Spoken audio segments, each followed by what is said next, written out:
Alright guys, as requested, I'm actually going to be doing a quick video on how I take my pictures and how I edit them.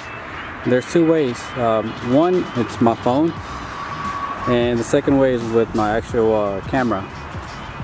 But to make it easier for you guys, I know not everybody actually has a DSLR, so I'm actually going to be using my phone, which is a Google Pixel 2. And as you guys can see right here, this is the view that I'm getting, and the view from the phone, which is actually a wide angle lens. Alright guys, so you guys are going to be able to see what I'm actually seeing on my screen. And here's a good angle that I'm going to be using for a picture, and then I'll actually end up posting it on my Instagram, which it'll probably go on there first. And what I like to do is I just like to get different angles, and then I'll go through them and see what I actually end up liking the most. Actually, when it comes like this is one of my favorite angles to get. And if you guys notice here, my phone actually has a HDR option. That's one thing you guys can actually try to use, and it'll make it a little bit easier to edit, and it'll give you guys more detail. So you guys just kind of want to focus on the car. That way the exposure isn't too dark. Maybe I should have done that at the beginning. So we'll go back here. Take some more, maybe give it a good angle. And I'm liking the way the clouds are looking, so this is actually gonna be a good picture. So you guys can just play around with the whole composition of the photo, get the certain angle that you guys might like. So if I actually take a picture, if I have my wheels turned, I want to take a picture of the wheel facing me. I'm not really a fan of let's say for example, if I were to take a picture like this, I'm not a fan of the wheel of the tire actually showing. So I would have to use this side over here. Alright guys, so now that we have the picture that we want to edit and post, I want to let you guys know all the apps that I do use to edit. The most common ones that I use are Snapseed, Lightroom, and I've recently started to use Photoshop Express. The other apps that I use are Avery and VSCO. I haven't used those in a while, so we're just gonna go ahead and start with Snapseed. Usually Snapseed is the one my go-to if I just want to do small touch-ups. Now Lightroom and Photoshop Express are the ones that I tend to use if I'm gonna add like a filter, just because it already has some presets on there. But what you want to do is, once you have the picture opened up in the app, you go to Tools, Tune Image, and right off the bat you guys can see that the picture is dark. So we're gonna increase the shadows. So let me turn on my brightness. We're gonna increase the shadows, and then we're gonna play around with the highlights. We don't want to go too far because that'll just kind of brighten it up too much. Now maybe you want to bump up the ambience or the vibrance, just because you want to get that feel of a sunny day. That's kind of like the look that I'm going for here. Now we're gonna leave it the way it is. Alright, so now that we have that, now we go back to details and bump up the structure. And the structure is what actually makes it look more of a HDR, which, you know, some people might like it, some people might not. I try to add a little bit to it, but I don't try to go overboard. Not that it looks bad, but I kind of want it to look a little bit realistic, so we're gonna keep it at maybe, we'll say 20. Now we have the picture here. As you guys can see, this is before and after. I would probably leave it at this, and that's if I'm actually going to be using this picture. But to be honest, for something that I'm going to be posting online, I'm not a fan of this angle too much, because there is another picture that I do like where you can actually see the sky more, and I'm actually going to be going with that. So with this picture we're pretty much done. As you guys can see, it was a big difference. So for my choice, now Now let's open up Lightroom. Okay, it added it to, it's importing it now. Okay, now we go here and open it. Open up the picture and click those three little dots over here. Actually, oh, never mind, sorry. It's already opened up. So here are the options.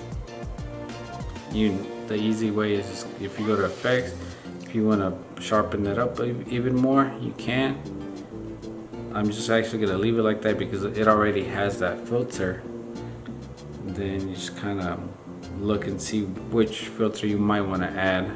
Sometimes honestly I just pick a filter and I usually don't change much. It just kind of depends on how the picture actually came out. It's just a matter of playing around with it and see which one you like. And actually this is pretty cool. This is before, this is after. I like the way this one looks. I like the brownish color that it has and then the blue. So one thing that I'm going to try to do is brighten up the blue. And this is something that I'm not sure if I can do in this app, but I know I can do it in Snapseed. And this actually works good because sometimes I use two different apps to edit. So I'm just going to go ahead and leave it the way it is. And let's see here. Let's see if there's anything I might want to add to it. FX, clarity. I guess I'll bump up the clarity a little bit. Vignette, let's see if we want to add that to it. Oh, wrong way. And honestly, this is just gonna give it more of that cinematic look. So there we have it. I have the vignette at -18. It's just a matter of preference. You don't want to add too much because then it can get overwhelming. So there we have it. And once we're done, click the dot over here, save to device, highest available quality. We'll just wait till it saves.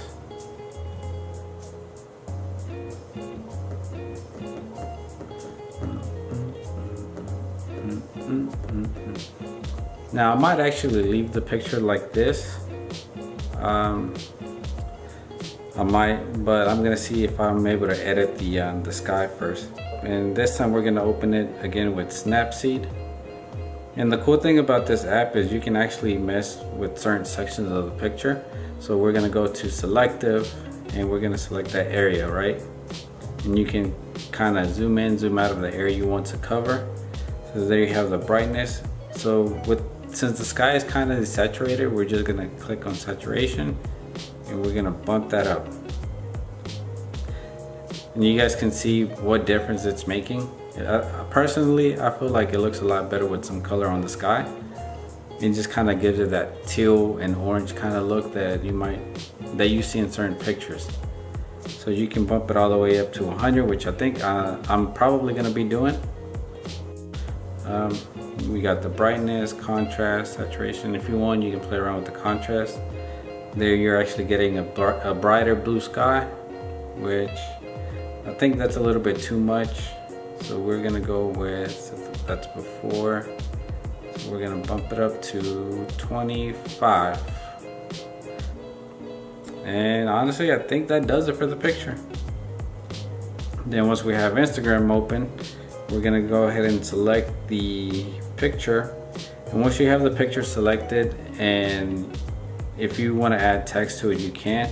And this one, I'm actually gonna I feel like it's a little bit, it's not at the angle that I would want it, so I'm gonna use Instagram's rotation tool and rotate slightly so it kind of looks like the card going forward. And I think this should be good. Just kind of try to center it a little bit more, show more of the blue sky. We hit done. I like the way the picture looks like now, so we're gonna leave it like that. Hit next, and there we have it. This is how I edit my pictures. Some not all my pictures are done on my phone. Sometimes I do use my computer. It all just kind of depends on where I'm at and the time that I have. I just wanted to make a video because one of you guys requested on how I edit my pictures, and I wanted to show and do a method that anybody can do. I know not everybody has access to Lightroom or Photoshop on the computer, and not everybody has a DSLR camera. So this is a picture taken on the phone and edited on the phone, and so anybody can actually get good pictures. It's just a matter of putting in the effort and the time and being able to work on it. So thank you guys for watching, and for those that are new to the channel, welcome. And we'll be posting up more videos on the F30 and hopefully on the E46. I'm not sure exactly what's gonna happen with that, but stay tuned, and thank you, and I'll see you in the next one.